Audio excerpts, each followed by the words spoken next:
Не питай, цього знати не можна, який мені і який тобі життя кінець боги дадуть, о Левконою, та вавилонські не випробовуйте числа, краще прийняти все, що нам час принесе. Чи багато майбутніх зим Юпітер нам ще подарує, чи це вже остання, та зима, що зараз море Тіренське розбиває о скелі з пемзи. Мудрою будь, очищуй вино, та до короткого часу довгу надію вкорочуй. Поки ми розмовляємо, час ворожий втікає, живи сучасністю та якнайменше наївно майбутньому довіряй.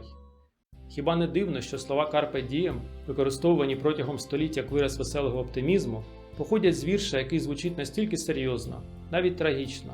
Цей вірш був написаний 2040 років тому, коли Горацію було 42 роки. Це була не остання зима його життя. Юпітер дав йому ще 15 років, але він дійсно помер прямо на порозі зими, на 5-й день перед календарами грудня 746 року від заснування Риму, або, як ми це кажемо сьогодні, 27 листопада 8 року до нашої ери.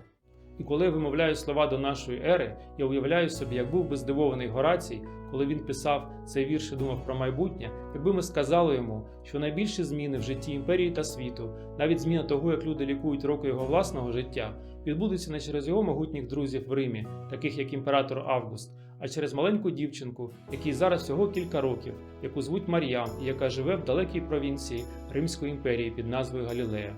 Коли я читаю цей вірш на латині, мене завжди вражає, що ми бачимо ці слова такими ж, якими мільйони людей читали їх тисячі років.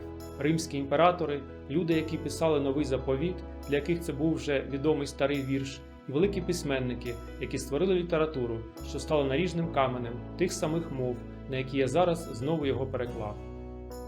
Ми не знаємо, чи було ім'я Левконої ім'ям реальної жінки. На грецькій мові воно означає білий або чистий розум, де левкос – це білий або чистий, як в слові лейкоцити – білі клітини, або лейкемія – білокрів'я, або лейкопластир – чистий пластир. А нус – це розум, як в словах ноосфера, гностики або когнітивний. І це ім'я прекрасно відповідає пораді зберігати свій розум чистим від неприємностей і турбот, ніби ми відфільтровуємо осад з вина, і насолоджуватися кожним днем, як він є, тому що ми ніколи не знаємо, що принесе майбутнє.